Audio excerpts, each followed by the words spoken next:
किसी की मम्मी को हम देखते हैं तो हम बोलते हैं काश हमारी भी मम्मी होती। मम्मी की डेथ हो गई थी, ओनली पापा है मेरे, तो वो भी नहीं कुछ करते, तो इस कारण मैं नहीं रह पाती थी। मैं आई थी तो मैं 4 या 5 साल की थी। मुझे किसी अंकल के द्वारा यहाँ लाया गया था। दिन रात मैं पढ़ती थी, चाहे लाइट हो या ना हो, मैं पढ़ाई में ध्यान देती थी। और फिर धीरे धीरे मैंने हिंदी बोलना सीखा। हर क्लास में फर्स्ट आती थी। हर त्योहार यहाँ पे बनाते, कोई रिलीजन नहीं, मतलब मैं क्रिश्चियन हूँ लेकिन मैंने दिवाली भी बनाई है, होली भी बनाई है। तो मतलब ये नहीं बताया जाता है कि तुम हिंदू हो तो तुम्हें बस पूजा पाठ करनी है, तुम क्रिश्चियन हो तो तुम्हें प्रे ही करनी है, ऐसा कुछ नहीं है। मैंने यहाँ बचपन से हर त्योहार बनाया और बहुत अच्छा लगता है।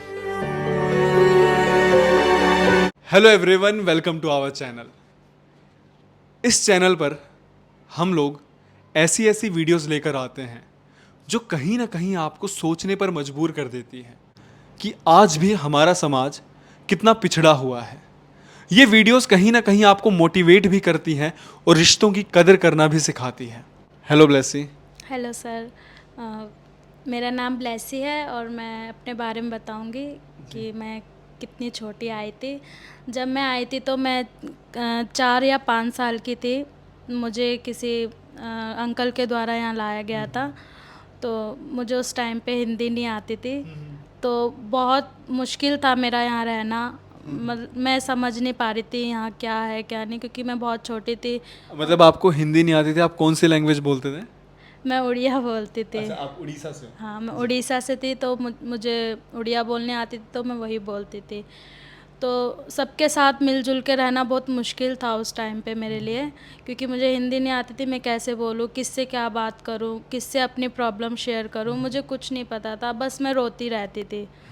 तो मुझे एक दीदी ने सपोर्ट किया, जो मेरे साथ रहती थी, मुझे संभालती थी। तो उन्होंने मुझे सपोर्ट किया, उन्होंने धीरे धीरे मुझे हिंदी बोलना सिखाया। फिर मेरा एडमिशन हुआ स्कूल में, तो फिर पढ़ाई में बहुत प्रॉब्लम होती थी, तो दिन रात मैं एक करती थी कि मैं पढ़ाई करूँगी, क्योंकि यहाँ पे सभी लोग मेरे पे काम कर रहे थे कि अच्छे से मैं ग्रो करूँ। क्योंकि छोटे में बच्चा ग्रो करता है, जितना उसको सिखाया जाता है वो उतना ही करता है, तो सब मेरे पे काम कर रहे थे। तो मैं दिन रात मैं पढ़ती थी, चाहे लाइट हो या ना हो, मैं पढ़ाई में ध्यान देती थी। और फिर धीरे धीरे मैंने हिंदी बोलना सीखा, और उन दीदी का मैं आज भी थैंक यू करती हूँ, क्योंकि वो है नहीं अभी यहाँ पे। तो मैं हिंदी बोलना सीखी, फिर मैं हर क्लास में फ़र्स्ट आती थी। तो ये चीज़ सबको बहुत अच्छी लगी। भैया थे, भैया भी बहुत प्यार करते थे, क्योंकि मैं ज़्यादा किसी से बोलना पसंद नहीं करती थी, बहुत कम लोगों से बोलती थी। और फिर धीरे धीरे मुझे ये एनजीओ में सपोर्ट मिलने लगा। जो भी चीज़ें मुझे ज़रूरत पड़ती थी, बिन मांगे मुझे ये चीज़ें मिल जाती थी। घर से ज़्यादा प्यार मिलता था। और बचपन में फिर 18 के बाद एनजीओ में रखते नहीं हैं। 18 के बाद एनजीओ में रखते नहीं है, तो मैं 12th क्लास में थी और 18 की हो चुकी थी। तो उस समय मुझे ना डिप्रेशन होने लग गई, क्योंकि मैं सोच रही थी कि मैं 18 के बाद कहाँ जाऊँगी। और ये कहा जाता था 18 के बाद हमें कोर्ट वालों की तरफ से कि हम एनजीओ में नहीं रख पाएंगे, आपको घर जाना पड़ेगा। तो ये सिचुएशन आई तो मैं बहुत डिप्रेशन में आ गई। मैं किसी से कोई बात ना करना, कुछ भी नहीं, मैं अपना शांत रहती थी। तो एक भैया ने, मेरे अविनाश भैया ने, जो वो तो हर बच्चे को ऑब्ज़र्व करते हैं, तो उन्होंने मुझे भी किया और पूछ लिया एक दिन मुझसे कि तुम इतनी उदास क्यों हो, क्या प्रॉब्लम हो गई कि तुम इतना उदास रहने लग गई। फिर मैंने भैया को बताया, भैया ऐसी ऐसी कोर्ट वालों ने ऐसी ऐसी बात बोली है, मैं क्या करूं, मैं कहाँ जाऊंगी, मेरे पास तो कोई वो नहीं है, मेरे फैमिली वाले इतना एफर्ट नहीं कर सकते। तो भैया ने बोला तू कहाँ जाएगी, मैं हूँ ना तेरे साथ हमेशा। उस समय जो भैया ने बोला, उस समय मतलब ऐसा लगा कि अब मुझे कुछ नहीं चाहिए। भैया भैया ने मुझे अपना हाथ दिया, बोला मैं तेरे साथ हमेशा हूँ, तुझे यहाँ से जाने की कहीं ज़रूरत नहीं है, मैं तेरा जहाँ तक तू पढ़ना चाहेगी वहाँ तक तेरा सपोर्ट करूँगा। तो आज मैं भैया की वजह से इतने आगे पहुँच चुकी हूँ। मैं नर्सिंग कर रही हूँ, लास्ट ईयर में हूँ। तो इस साल मेरा सब कुछ कंप्लीट हो जाएगा। तो मैं मायका का और स्वीट होम का, भैया का बहुत थैंक यू बोलना चाहूँगी कि आज उनकी वजह से मैं इस काबिल बन पाई हूँ। और जिसको भी ज़रूरत है, इससे अच्छी जगह मैं नहीं सोच सकती कि कोई होगी, क्योंकि यहाँ पे हर चीज़ आपको दी जाती है, बिना मांगे देख के दी जाती है कि एक एक बच्चे पे नज़र रखी जाती है कि किस बच्चे को किस टाइम किस चीज़ की ज़रूरत है। तो इससे अच्छी जगह मैं नहीं सोच सकती कि कहीं होगी। तो जिसको भी नीड है वो यहाँ पे आके आ सकता है, और ये ना सोचे कि हमारे घर वाले नहीं है। हम भैया कहते हैं मैं हमेशा आप लोगों के साथ हूँ, और ये आपका घर है। अगर आपको कहीं भी प्रॉब्लम हो रही है तो ये आपका घर है, या आप यहाँ आके रह सकते हैं और अपनी खुशी खुशी ये बड़ी सी फैमिली के साथ रह सकते हैं। इतना बड़ा फैमिली है यहाँ पे। आप सिर्फ 4 साल के थे, तो आप मेरे को उस टाइम पे बता सकते हैं, मतलब आपको तो अभी याद नहीं होगा, जो भी आपको आपके सीनियर्स ने बताया हो कि 4 साल के थे, तो आपको क्यों आना पड़ा यहाँ पे? यही फैमिली के वजह से कि फैमिली इतना एफ़र्ट नहीं कर सकती थी मुझे, क्योंकि उड़ीसा से हूँ मैं। तो आप तो जानते हैं वहाँ पे तो इतना एफ़र्ट नहीं कर सकते थे। मम्मी की डेथ हो गई थी, ओनली पापा है मेरे, तो वो भी नहीं कुछ करते, तो इस कारण मैं नहीं रह पाती थी। आपके फादर से अभी कांटेक्ट में हो? हाँ, कांटेक्ट में हूँ। कभी कभी पापा है तो बात कर लेती हूँ, क्योंकि अब मैं बड़ी हो गई तो मैं चाहती हूँ उनके लिए कुछ करूँ। और अब जिस टाइम मतलब उनको मेरी ज़रूरत थी और मेरे को उनकी ज़रूरत थी, लेकिन उस टाइम पे हमारी सिचुएशन ऐसी नहीं थी कि हम काम आ सके। लेकिन अब मैं इतना आगे बढ़ गई हूँ तो मैं चाहती हूँ कि मैं उनके कुछ काम आके उनके लिए कुछ करूँ। अच्छा, जब आप यहाँ पे आए और आप पढ़ाई वगैरह कर रहे, जैसे आपने कहा कि आप पढ़ाई में भी बहुत अच्छे थे, तो यहाँ पे आपने क्या ऑब्ज़र्व किया? मतलब जैसे आप, क्योंकि आप बहुत छोटे से यहाँ पे बड़े हुए हो, तो आप मेरे को बताओ कि यहाँ पे कैसे सारे बच्चे रहते थे? क्योंकि यहाँ पे different caste, different culture, different religion के लोग आते होंगे, सारे बच्चे हर कास्ट के, हर रिलीजन के आते थे यहाँ पे। तो आप मेरे को बताओ कि सारे बच्चे कैसे रहते थे यहाँ पे घुल मिल के? आप वो मेरे को पूरा एक्सप्लेन करो एक बार। अब छोटे में क्या होता है कि सब अलग अलग, जैसे कोई नया बच्चा है ना, तो जो बच्चा रह रहा होता है वहाँ पे तो बहुत एक्साइटेड होता है कि ये कैसा बच्चा होगा। वो लोग दोस्त बनाने की कोशिश करते हैं। तो मेरे भी बहुत सारे फ्रेंड्स बने। वो लोग मतलब हर त्योहार यहाँ पे बनाते हैं, कोई रिलीजन नहीं। मतलब मैं क्रिश्चियन हूँ, लेकिन मैंने दिवाली भी बनाई है, होली भी बनाई है। तो मतलब ये नहीं बताया जाता है कि तुम हिंदू हो तो तुम्हें बस पूजा पाठ करनी है, तुम क्रिश्चियन हो तो तुम्हें प्रे ही करनी है। ऐसा कुछ नहीं है। मैंने यहाँ बचपन से हर त्योहार बनाया और बहुत अच्छा लगता है, क्योंकि ये बहुत खुशी का त्योहार होता है। और एक साथ अलग अलग जन के साथ रहना, सबके रिलीजन को जानना, बहुत एक्साइटमेंट होता है। तो बहुत अच्छा लगता है ये सब चीज़ें करके। जैसा आपने बताया कि सारे यहाँ पे कल्चर, सारे घुल मिल के रहते थे, सारे अच्छे से सारी चीज़ सेलिब्रेट करते थे। आपकी जो ये जर्नी रही है मायका में इतने सालों की, इसमें आप मेरे को अपनी सबसे बेस्ट मेमोरी बता सकते हो कि आपकी एक बात जो आपके दिमाग में रह गई है, वो आप मतलब पूरी ज़िंदगी नहीं भूल सकते, चाहे आप आज से 30-40 साल बाद चाहे कहीं पे भी पहुंच जाओ? कोई एक ऐसी, क्योंकि एक ना कई बार ऐसा होता है कि कुछ ऐसी मेमोरीज होती हैं जो हम पूरी ज़िंदगी नहीं भूल सकते, तो यहाँ की कोई एक ऐसी मेमोरी, मतलब अच्छी मेमोरी जो आप कभी भूल ही नहीं सकते हो? यहाँ तो मैंने बहुत सारे फ्रेंड्स बनाए हैं। तो मैं अपने दोस्तों को यहाँ से, मुझे एक तो बहुत अच्छी चीज़ दोस्त मिले मुझे कि मैं कहीं भी जाऊँगी। और एक भैया मिले, अविनाश भैया, जो मैं कहीं भी जाऊँगी, कहीं से भी कॉल करूँगी ना कि मुझे ये ज़रूरत है, मैं भी इस प्रॉब्लम में, तो मुझे पता है ये लोग मेरे साथ हमेशा खड़े हैं। तो ये चीज़ सबसे अच्छी है यहाँ की, कि अगर हम बाहर भी चले जाते हैं तो ऐसा नहीं है कि हमें भूल गए।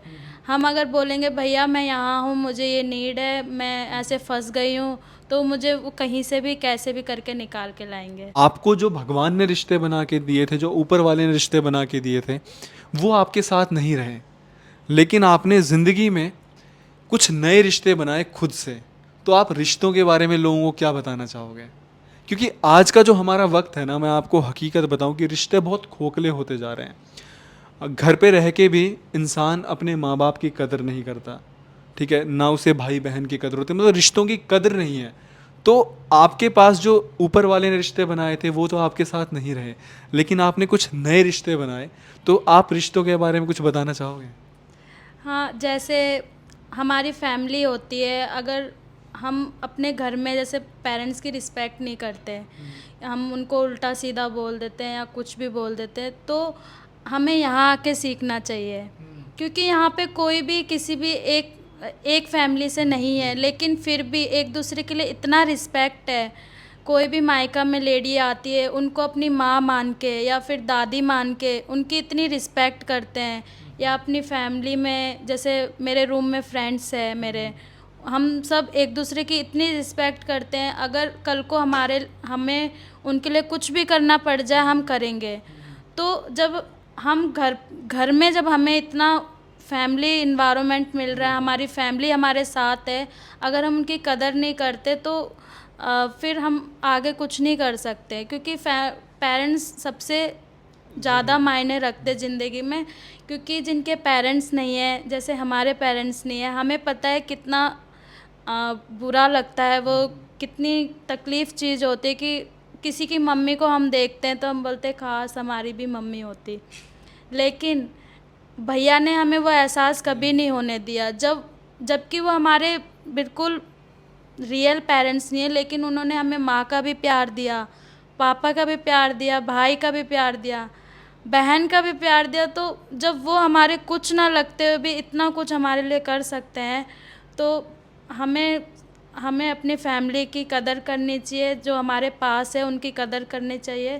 क्योंकि दूर जाने के बाद फिर सब ऐसे ही रह जाता है।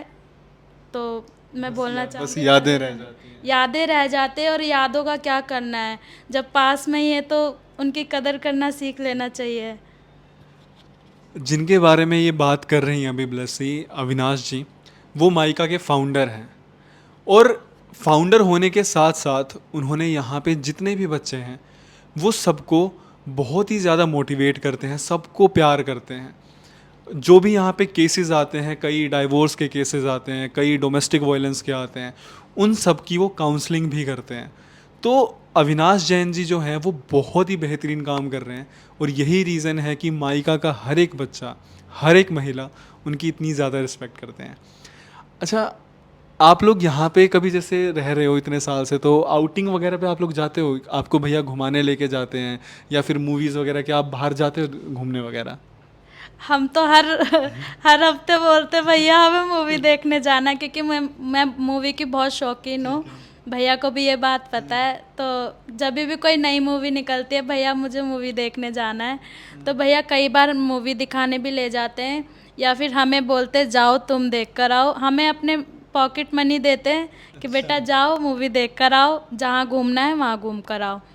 और कई जगह भी गए हैं, जैसे हम वृंदावन भी गए हैं, काफ़ी जगह हमने टूर भी किया है। तो वो हमारी हर चीज़ की खुशी का ध्यान रखते हैं। क्योंकि पढ़ाई पढ़ाई तो होती है, लेकिन घूमना फिरना भी बहुत भैया को पता है, घूमने फिरने से भी ग्रोथ होती है बच्चों की। तो हमें हर जगह हर चीज़ से खुश रखते हैं कि इतने महीने में घूमने जाना है। और इतना मज़ा आता है ना कि सब फैमिली, ऐसा लगता है इतनी बड़ी फैमिली के साथ हम जा रहे हैं। जहाँ भी हम जाते हैं सब हमें ही देख रहे होते हैं। तो भैया से कभी कोई पूछ भी लेता है कि इतने सारे बच्चे क्या, तो भैया बोलते हैं सब मेरे बच्चे हैं। तो हमें बहुत अच्छा लगता है घूमना फिरना। भैया हमारे हर जगह हमें विज़िट कराते हैं, और कुछ ऐसी जगह भी ले जाते हैं जहाँ से हमें नॉलेज मिले। तो घूमना फिरना तो हमारा लगा रहता है। अम, एक ना मेरे दिमाग में बस एक ख्याल ये आया अभी कि देखिए कितना विचित्र है ना, कि 150 लोग जिनको उनके परिवार ने उन्हें ठुकरा दिया, वो यहाँ पे एक परिवार बन के रह रहे हैं। यही खूबसूरती है माइका की, कि ये बच्चे जो यहाँ पे रह रहे हैं ना, उनको हर एक चीज़ यहाँ पे प्रोवाइड की जा रही है, जो शायद हमारे देश के 75 से 80% लोग अपने घर पे अपने बच्चों को नहीं प्रोवाइड कर पा रहे हैं। और ये सब भी पॉसिबल हो पाया है आप जैसे लोगों के योगदान से बहुत से लोग माइका विज़िट करते हैं, वो यहाँ पे कंट्रीब्यूट करते हैं अपनी सैलरी का कुछ हिस्सा, या कई लोग यहाँ पे राशन प्रोवाइड करते हैं, अपने बर्थडेज़ वगैरह सेलिब्रेट करते हैं। अगर आप लोग भी आना चाहते हैं, एड्रेस यहाँ पे मेंशन्ड है, आप यहाँ पे विज़िट कर सकते हैं। नंबर यहाँ पर आ रहा है, आप इस नंबर पे अपनी डोनेशंस भी कर सकते हैं। अच्छा ब्लेसी, अब मैं जो अगला सवाल आपसे पूछने जा रहा हूँ ना, कि वो थोड़ा सा डिफरेंट भी है, ठीक है, लेकिन आज के टाइम में वो बहुत ज़्यादा ज़रूरी भी है। आप यहाँ पे इतने साल रहे हो, क्या कभी आपको ऐसा लगा कि किसी चीज़ के लिए आपको रोका टोका गया हो? क्योंकि अक्सर बहुत से पेरेंट जो होते हैं वो अपनी बेटियों को हर छोटी छोटी बात पे रोक टोक लगाते हैं, तो क्या कभी आपको किसी चीज़ के लिए रोका टोका गया? मेरा मानना है, जैसे बचपन से ना भैया बोलते हैं मुझे कि मेरी सबसे अच्छी बच्ची है ये, कभी भी गलती नहीं करी है इसने। तो मेरे को तो कभी नहीं रोका टोका गया, क्योंकि मैंने ऐसी कभी बड़ी गलतियां नहीं करी। शायद भैया की नज़रों में उन्हें लगता है मैंने नहीं करी, तो उन्होंने मुझे हर चीज़ के लिए मतलब फ्रीडम दे रखी है। लेकिन अब मैं इतनी बड़ी हो गई हूँ कि मुझे भी पता है कि कहाँ गलत है कहाँ सही है, तो भैया ने मुझे कभी किसी चीज़ के लिए नहीं रोका टोका।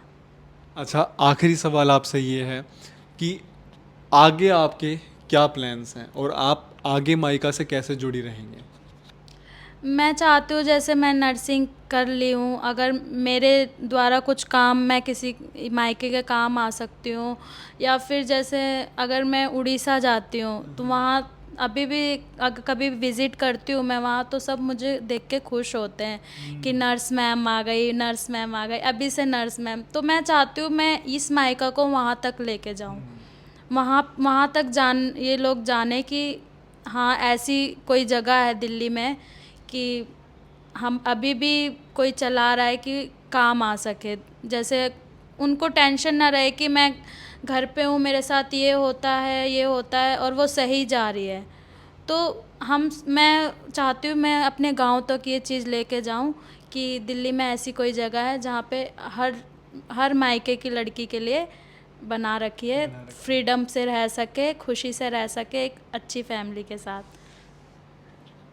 मतलब ये एक बहुत बड़ी उपलब्धि है अपने आप में कि एक गुड़िया जो 4 साल की उम्र में यहाँ पे आई थी, यहाँ पे रह के सारे कल्चर, सबके साथ घुलना मिलना, हर क्लास में फर्स्ट आना, और अपने पैरों पे, जिसे कहते हैं ना कि इंसान अपने पैरों पे खड़ा है, वो ये डेफिनेशन में बिल्कुल फिट कर रही हैं ब्लेसी, कि अपने पैरों पे खड़ा होकर नर्सिंग कंप्लीट करना, जो इनका आखिरी साल है।